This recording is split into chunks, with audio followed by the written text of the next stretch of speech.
Hi, it's John from Android Alex, and this is a second camera test comparing the Exynos 2100 to the Snapdragon 888. So these have now both had the March-February update, which has improvements in the camera. So I just wanted to see whether things have improved or whether they're, still about the same in terms of the quality and obviously the resultant video at the end of recording. So I've just come back to the same spot. It's not as cold as it was last time, it's still a bit chilly, still a bit windy as well, so it's a good test for the noise cancellation on both phones.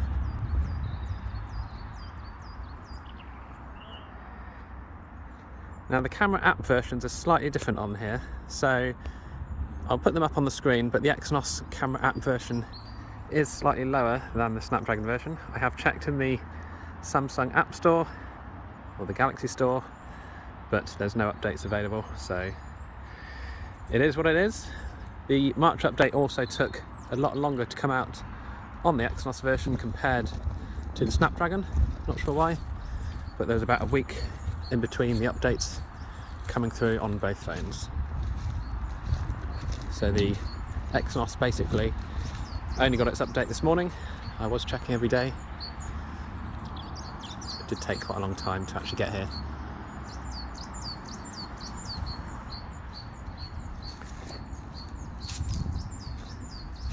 So these are both recording in 4K 30 FPS.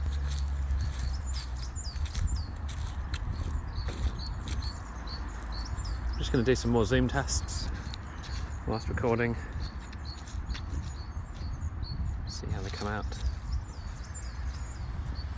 So we're going to start off 3 times optical zoom. Sorry, 3 times zoom. And we'll move around a bit just to see how each phone handles it.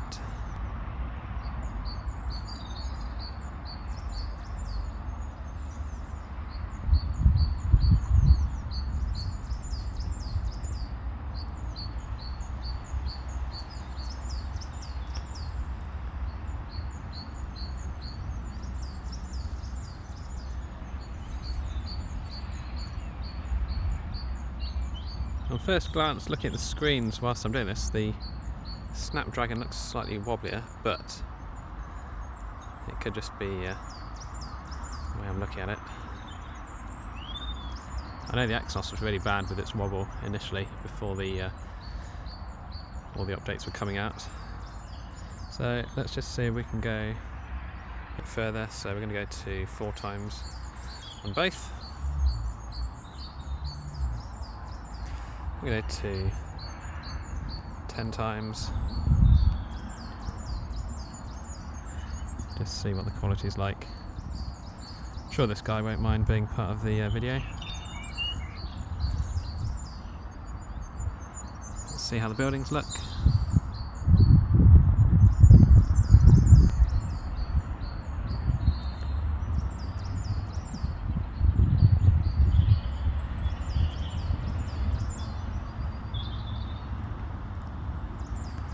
And then we'll go into 12 times on both.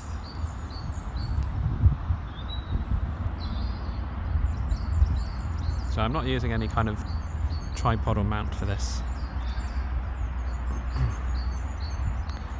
They're just in my hands,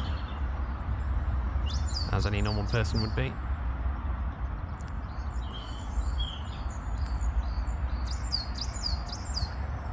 Quite hazy actually, so it's a bit hard to see much detail coming out of these on the hills over there. I'm going to go back down to 1 times on both. And then we're going to move over to the ultra-wide lens as well, just for fun.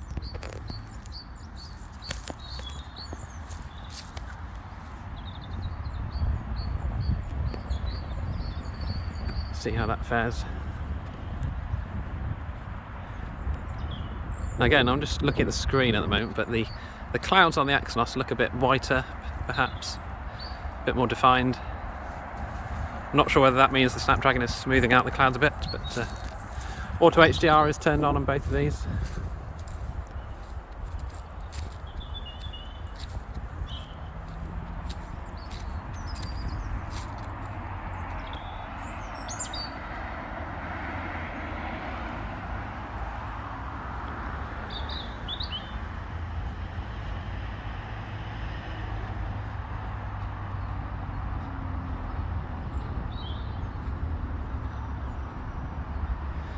Now I will be doing an ultra-wide night video as well later on, as I did miss that off my previous video, so I'll put time codes in the description if you want to just jump straight to whatever section it is that you want. But again, looking at the screens, looking up at the sun here, the Snapdragon looks slightly more smoothed out than the Exynos, but I am wearing sunglasses, so I can't really comment on it too much at the moment. Okay, so here we are on the front facing camera. Again, this 10 megapixel camera is really good, very nice, and I've had no issues at all. In low light conditions you don't get too much noise, so I've been quite impressed with it really. As I've said before, Samsung's front facing cameras are normally pretty spot on. Now I am having to hold this out at arm's length to make sure I fit myself in the picture properly, but at normal length you're looking about here for the distance you'd be expecting. So I don't know if those clouds behind me give you any idea as to the differences here. They look a bit brighter on the Snapdragon to me, but obviously the proof will be in the final video.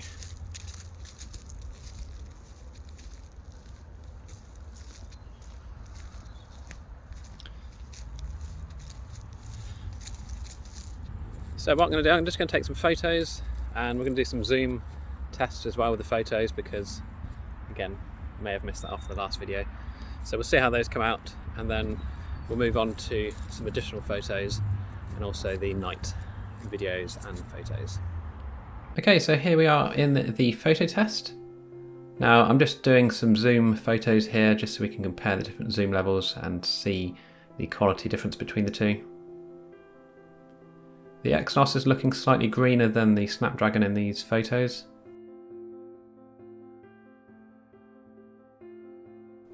But it's interesting actually, when you start zooming in, the quality between them is quite substantially different. So if we look at the 30 times shot here, the Snapdragon is so much better than the Exynos version. So I did another one of these zoom tests here, and as we get in further, you'll see that the Snapdragon is performing a lot better than the Exynos when zoomed in. It's from around 10 to 20 and 30 times zoom that you really notice the difference. You can see the quality on my car here, it just looks so much better on the Snapdragon compared to the Exynos. And the floor, there's more detail in the car at 30 times as well. So the remaining photos are just all at 1 times.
So you can get some really nice close-ups with these cameras.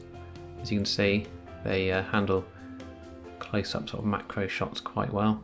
There's no dedicated macro mode, but you can get pretty close without any issues.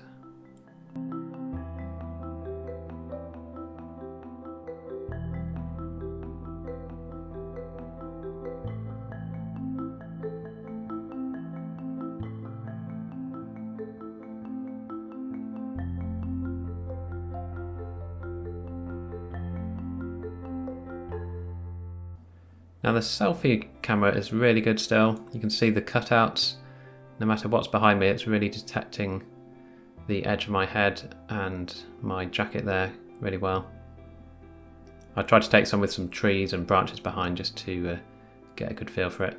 And we've gone into portrait mode here, which blurs out in the background, and you can really see the edge detection is working pretty well indeed.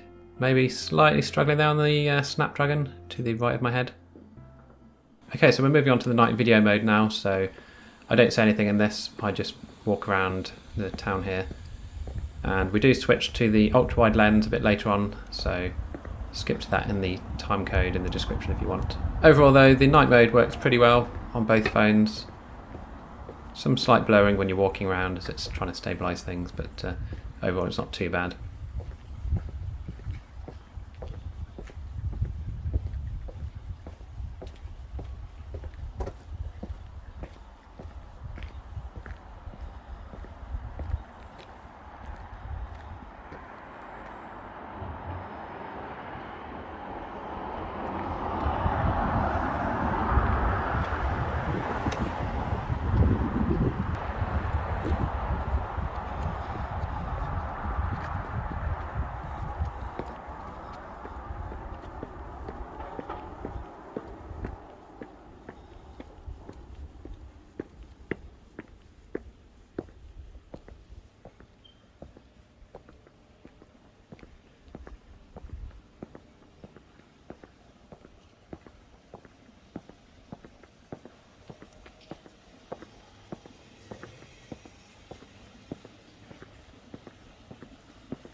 Okay, so here we have the front-facing video.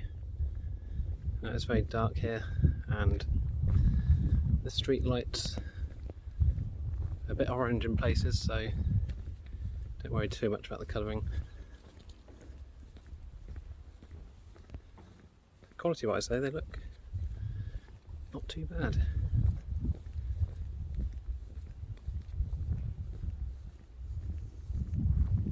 So we're coming up to an orange light here. These very old-fashioned style lights, hence the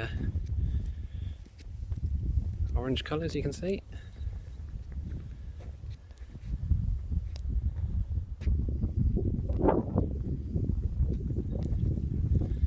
Still really windy, which is not very pleasant when it's 5 degrees outside.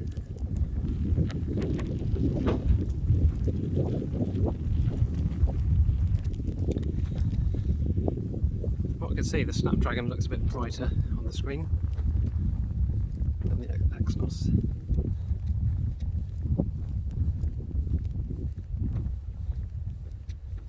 But perhaps the Exynos is actually a bit clearer, not so grainy. Right, I'm just going to cross over into this more natural white light.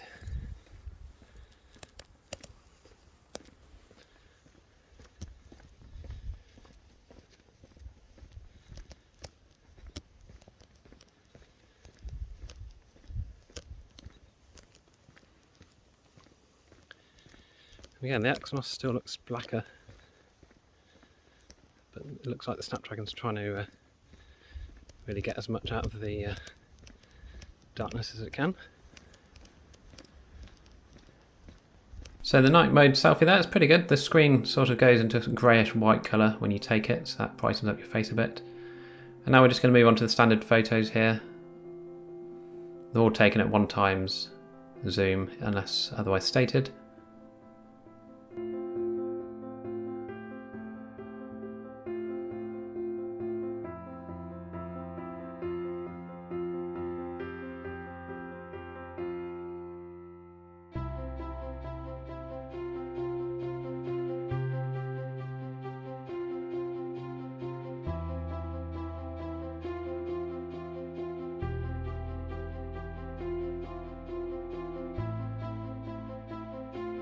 So overall, I'd say that the Snapdragon has actually won this camera test with the latest updates installed.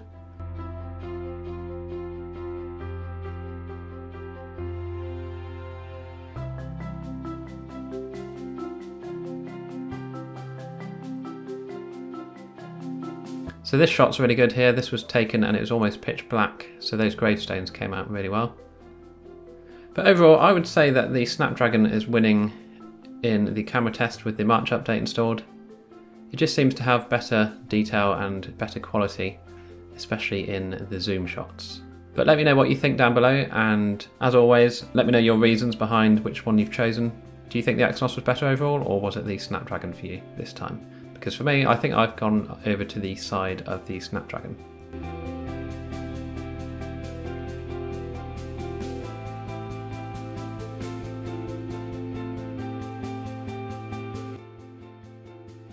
So if you enjoyed the video, please click on the like button and be sure to subscribe to my channel for more videos in the future. And again, thanks for watching, and I'll see you in the next video.